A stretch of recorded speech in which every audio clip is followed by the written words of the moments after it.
So it's been a little over a week since I came back from Carolina Carnage, and I want to do this video talking about my experience at the tournament, thoughts on the tournament, things that I loved, and things that I would like to see improved.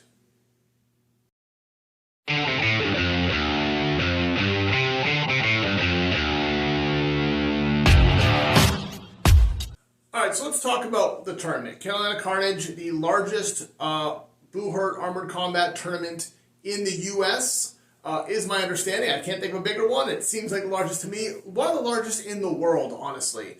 I know we had over 450 fighters at this event. It was massive. We had teams from all over the country and all over the world because we had Australia and England there and maybe some other international teams that I'm not aware of as well. We also had fighters from different countries fighting and murking on different teams too, which was really cool.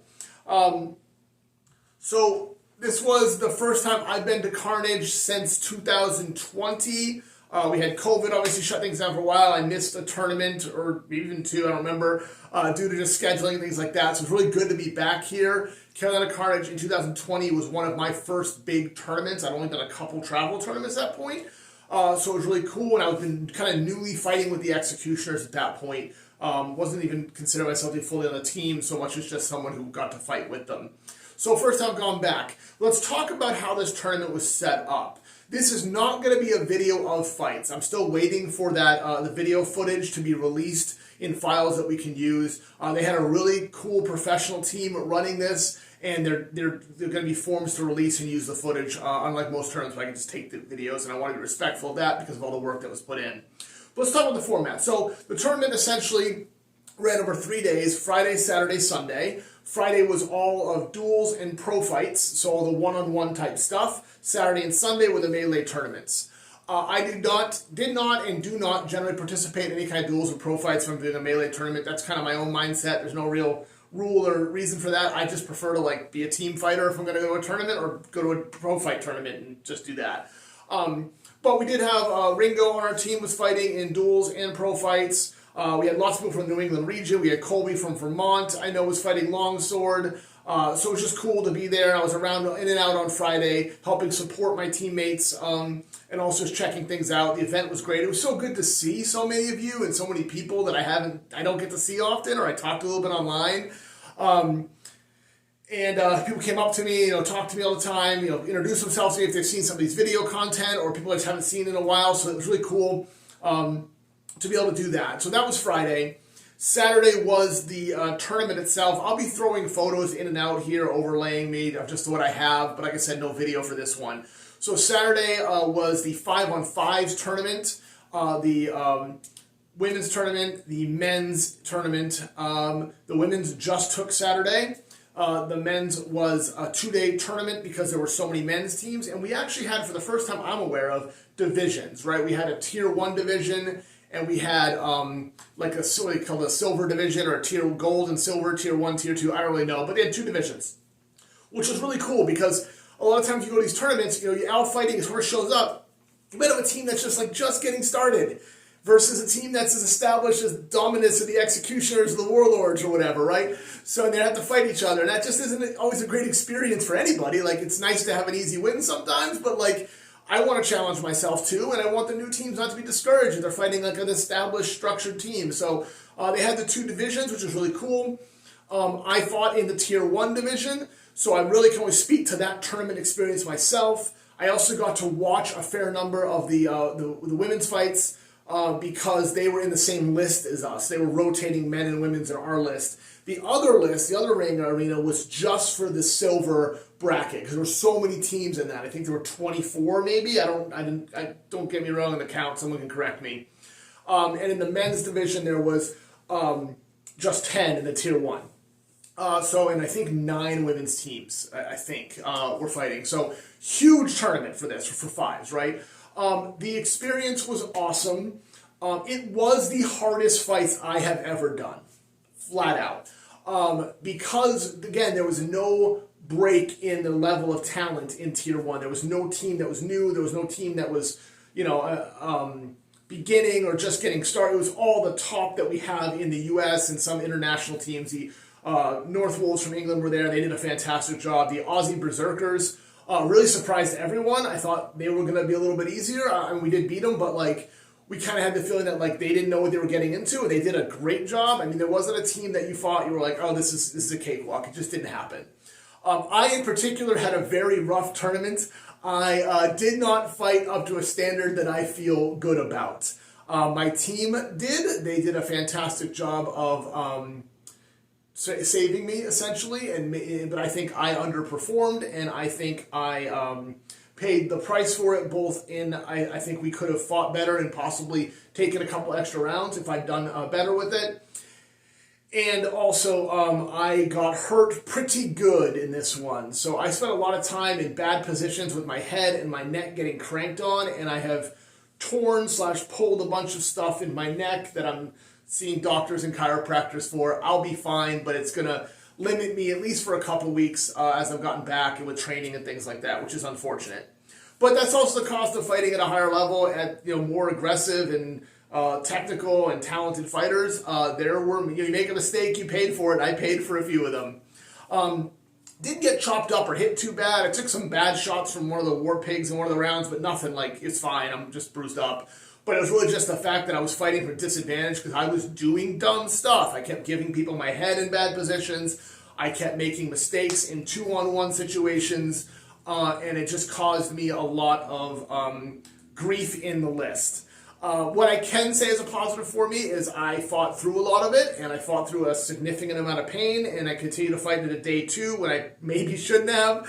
And I even won a round or two just through stubbornness, like not skill. The other person had me in a bad spot, and I just refused to let myself go down by pulling up with my neck and back, and now it's all hurting. But in the end, I think I'm okay with that. So my team, the Executioners, we took bronze in the men's 5-on-5s, losing only to the team that took silver and gold, so Kinaz USA and Dominus. Now, Dominus is fantastic. They're great. They don't lose. They're wonderful. Super team. Great. So we did okay against them. I think we could have fought better, but I think we just didn't. Good for them, and they are fantastic, and I think they dropped maybe a round. I know they dropped 1 round to Kinaz, maybe 2 all weekend, but I think it was just 1. So they're awesome, right? The real surprise for me was Kinaz USA. I know they're a great team. I just haven't had a chance to fight them in a long time. And I don't think we've ever fought them at, like, full strength. I think we fought them when they were a long time ago, and they were a different... And even then, it was... I think we still lost. I don't remember.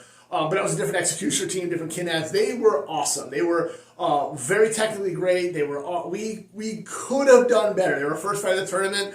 I think they gave us their all, and they beat us. They probably would have won anyway, but I think we could have taken at least a round more than we did. And that really, comes down to just us needing to be better on the Executioners. We fought really well, so that's the only 2 matches we dropped. We won all the other ones, even though there were a couple of them were close, and that was awesome. So took bronze in men's 5s, loved it, yay for that. I'm happy to medal. Then we had 12s on the second day. We actually, this was a rough tournament for a lot of people. There were more injuries than usual, at least in our list that I saw. We had teams either dropping. I know the Warlords had to drop out of the 5s because of injuries, because they came with short staff for the team already, and they had people get injured, and they just decided not to, which I can understand that. And then they did combine with Dominus and SJK, I think, for 12s. And then we had other teams that were like kind of meshing together because so many people were dropping out due to injury, exhaustion, armor, whatever it may be. But it was definitely a war of attrition tournament.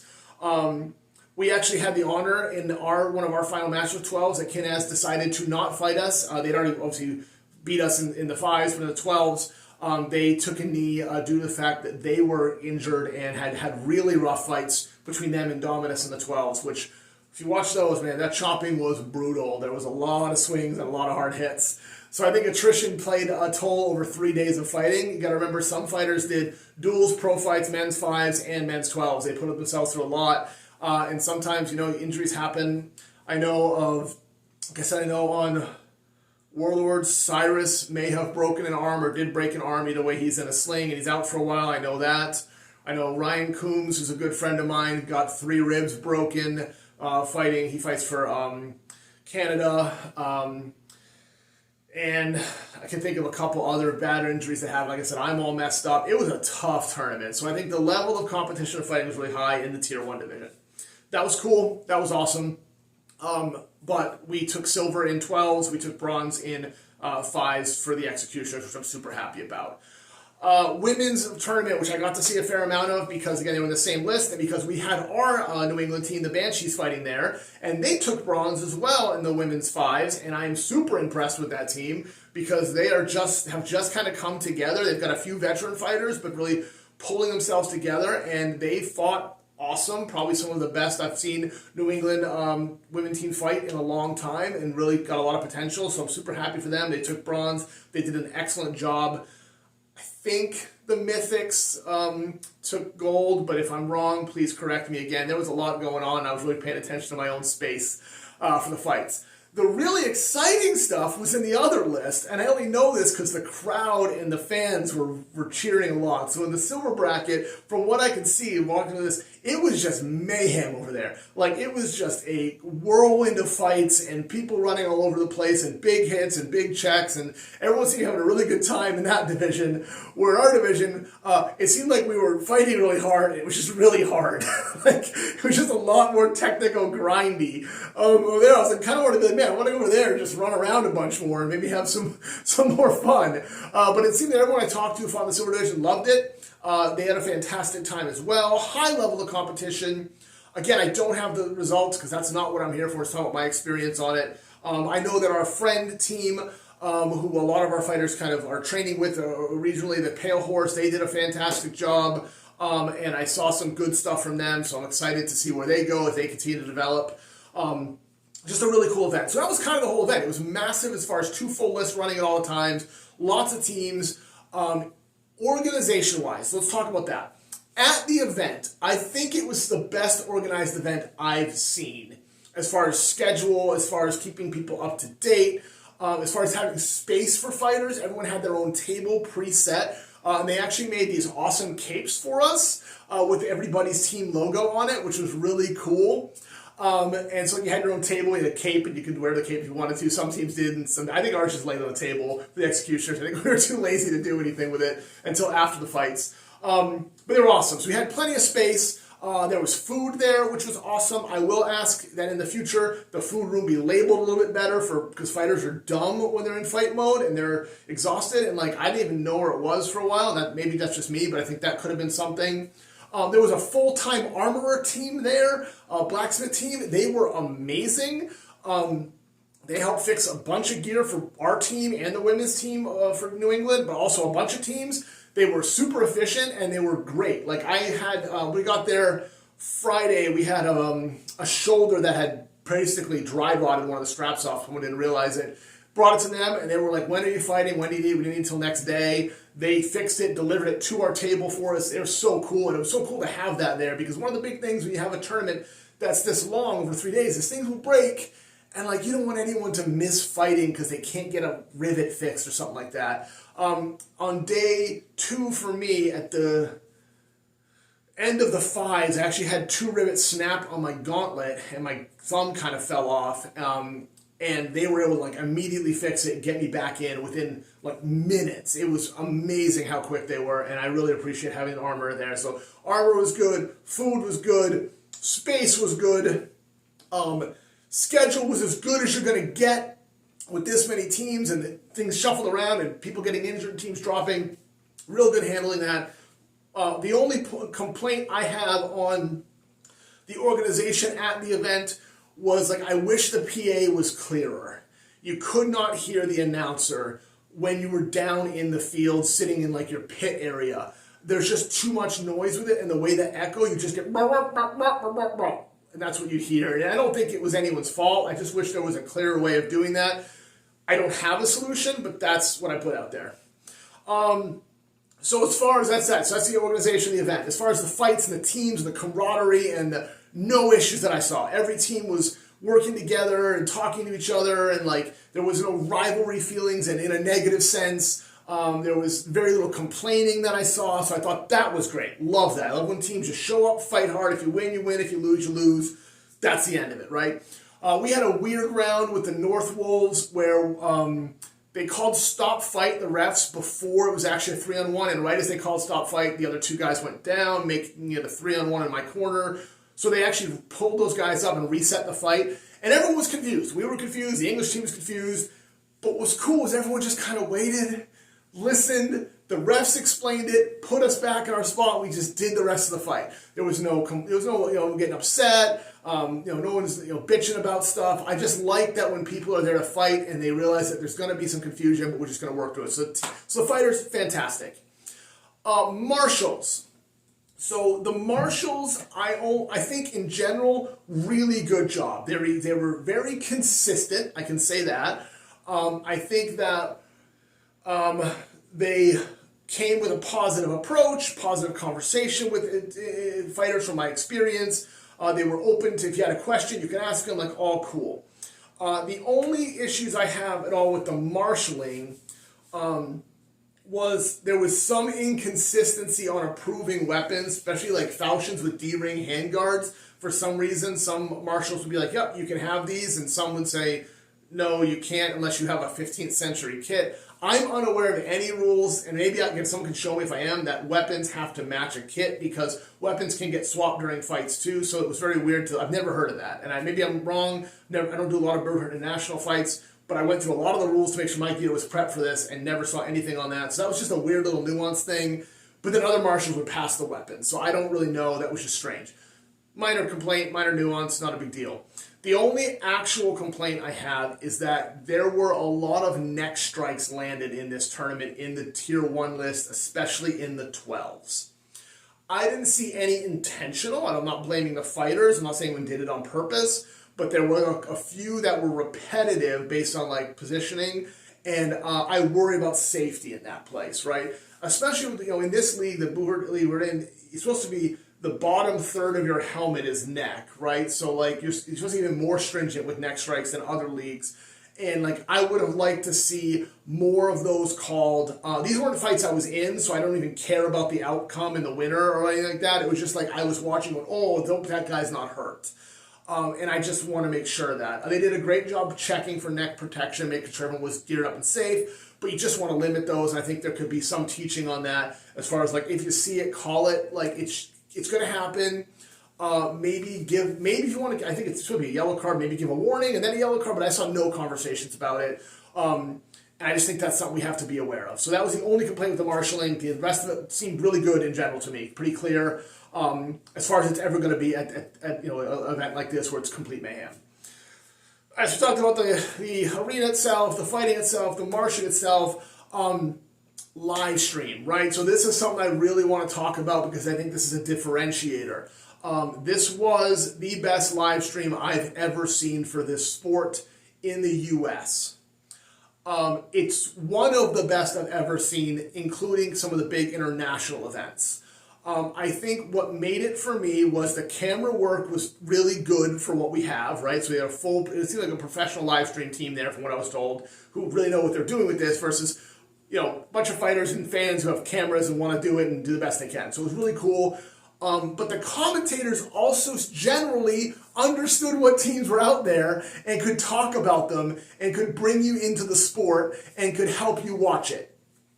I saw and heard a couple of fighters talking about how the live stream announcers were making calls, and if the refs made calls right or refs made calls wrong, and saying they really shouldn't be doing that, they're to announce. I actually really disagree with that. Watch any sport and the commentators have opinions. I watched just the Super Bowl yesterday and you heard, Tony Romo would say like, hey, they should have called this or they missed this flag or whatever. That's part of the sport is the commentators giving you background and information. And we have to remember as fighters, commentators are not for fighters. They're for fans who don't know what's going on.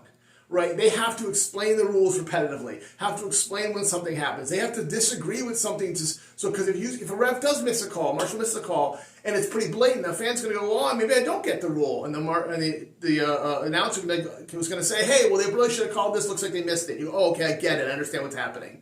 So I think that was fantastic. And they said they seemed to know the teams, could talk about individual fighters on occasion, could talk about history of teams. I don't know what research they did or if it's just people who have a lot of experience. But it was the most professional I've seen, and I actually enjoyed watching and listening to it. I cannot tell you how hard it is for me to find a live stream of my own sport that I get excited to listen to and watch like I would watch another sporting event, unless it's my own team and I'm watching it for like my own, just strategy and things like that. But just I would sit down, and I've been watching it all week, just sit down on the live stream and watch the event. And be like, oh, that's a cool fight, I missed that, let's see what happened. And that's awesome to me. So I think that to me is the biggest win and the professionalism that I want to start seeing out of this. Those are my big things. That's my Carnage. It was an extremely great experience. Overall, it was a well-run tournament. If you followed me at all, you have heard my complaints about some of the rules for this league. That has nothing to do with this tournament, right? The league rules are league rules. I can disagree or not like them and still follow them, and that's okay. We're talking about how the event itself went. The framework of the rules are there, right? And so once you have those, you just say, within that, how did the event go? I think it went really well. Couple things I would like to see evolve for next year. I don't want to have to follow a Facebook page to get all of the announcements for what's happening for a tournament. I think there needs to be some more work done on the front end for clarity. I think when this tournament, you should have a tournament page with all your registration rules up front, an overview of the major rules that they're going to be covering for equipment, right, specific to this tournament or specific to the league that might be a little bit different. Because they did put multiple times in the Facebook chat, like the big thing we're looking for was the Aventail needed to be correct and sewn down, had to have some, and some rules on that. You had to have medieval shoes. They would not have modern shoes. You had to have Sabatons, like things that, we probably should have anyway, but not every league has the same emphasis on. They were clearly emphasizing that, and they were very clear that these would be the things they'd look at. My concern, if you miss those Facebook posts, you miss Facebook posts, right? Put them on a page, simple, clarify, so every fighter can go let me look at it. I don't like relying on the trickle down from captains to fighters.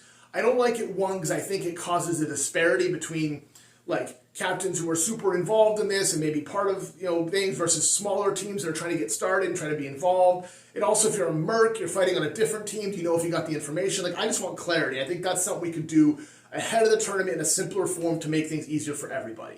So that's my one thing I would like to see prior to tournament. The other thing I would like the Clemson Carnage to do is advertise better locally. I was there Thursday night and Friday in the area, and I went into a bunch of different places. I went into some restaurants in the area. I went into the local gun shop because it was there and I was next to it. And I was like, oh, check it out. And no one in the area knew that this was going on. And I think that just a day of campaign and just putting out flyers, people would come to this. And you got to think of the different venue. One of the gun store overnight, they were blown away that this was happening. And they're like, we like things like this. We'd love to check it out. So I think if you just did a little bit of campaigning locally, and why does that matter? One, it's more tickets sold, more money in the door. I'm sure that's important. I don't know about the budgets or care about that. But more for me, the more fans you have in the seats, the more the fights look great when you film them and you share them, right? So you want to grow the sport. One of the things I'm always watching when I look at live streams, I go, are the bleachers empty? Because if you're trying to sell a sport to sponsors, you're trying to sell a sport to a market, if you want to grow this, you've got to be able to show value. You got to show that people are coming to watch it. And that's just part of it, right? So sometimes you had some fights, a lot of people in the bleachers. A lot of times it was pretty empty. This was a fighter-based event. I get that. It's for the fighters, fighter event. But I still think there's some opportunity there to just get more local people, community involved in it. And they're going to come and show up. And then you go, hey, cool, we get more people there. And maybe get more people who are interested in joining, spreads organically, all that stuff too. So those are just some minor kind of things that could be improved. Those are really my big thoughts on it. Like I said, I'm very proud of how my team did. We fought to the best of our ability, I think, considering where all of us were at. We've got lots to improve on. There's always things to get better. The level of talent is continuing to grow in the sport, and I love that. I've said for a long time, my goal is to grow this sport enough that I'm no longer good enough to be in the top, right? And I think that's really, we're starting to get more and more real talented teams across the board. Like I said, it was really unique to fight 10 teams, or 9 teams, because 10 in there, 9 teams, and not have a single one of them where you go, oh, well, this should be an easy match. There just didn't exist. Everyone you had to execute, you had to do well. could not make mistakes and recover easily from it. It was all about really being technical fighting in that division, and it was really cool to see that evolution, especially, you know, my mindset, having not been there since 2020 to now, a 4-year difference doesn't feel like a lot, but what a difference in the event, right? Even the fact that we had enough teams at Tier 1 that we didn't do a tournament bracket, we didn't do pools. We just had a round robin where you fought everyone, so you had to fight every team. Right, so there was no like, oh, I got in an easy pool, or I got in a weak pool and I got lucky, or I got a strong pool and I got smoked and that wasn't fair. Like, none of that was there. You had to fight everybody, and that meant at the end of the day you knew where you stood. Right, at the end of the day we stood in third. You know, I'll take a bronze in a level of this competition. It continues the executioner's record of, I think, medaling at every event we go to. This was the first event. Also, this is a weird thing. In over 2 years at least, but I think it was 2.5, since the executioners have fought 3 rounds in any fight. We have fought 2-round tournaments for 2.5 years. Now, we haven't won them all. The Warlords have beat us in 2 rounds, so it's not saying that we're undefeated, but like we've ended every fight in 2 rounds. We went to 3rd rounds multiple times in this, where each team would take one. It was down to the 3rd, and that to me was more of the level of just like, it was that close all the time. I want to thank all the other teams that fought against us. Fantastic, really, really challenging and great sportsmanship, but great competition. And I want to thank all the organizers and the people running Carolina Carnage for putting this together. All the refs, all of the people who helped out, and the support. Just a really, really cool experience. And I want to thank them for setting it up, and I'm very glad to be at it. Like I said, I'm going to do another video later once I get the video footage of some of the fights, share those out just so we have them on our channel. And also I'm going to do a video a little bit about some of the struggles I had in my technique things and what went wrong, and one tiny mistake I made that cost me a lot in this tournament. So if you would like to support my channel, please go to the link below, and you can buy t-shirts and gear. Not this. This is a Sentinel shirt. It's one of the New York teams that I like. I've got a lot of friends on, so I'm wearing their shirt today, but you can wear my gear, buy my shirts. Also, like, subscribe, follow, all that. It makes a difference. I'm trying to grow this channel and really looking for an opportunity to help grow the sport. The final thing I wanted to talk about, Sensei Seth, who is a YouTuber who does a lot of martial arts sports, has done a little bit about our sport, but not at this level. He came to the event. I got a chance to meet with him a little bit, but he did a lot of recording, so look out for his video as well. I will link his channel below also, although he doesn't really need me to link it because he's a much bigger channel than ours. But I'd love to continue to support him because he came, he spent the day with us, talked to a ton of fighters. And really cool to see someone outside the Booher community coming and learning about this and making video, hopefully, for his own channel to share more about Carolina Carnage. So like, subscribe, follow, all that wonderful stuff. I'm Woodchuck Knight. Thanks for watching me and listening to me ramble, and I hope you all have a great day.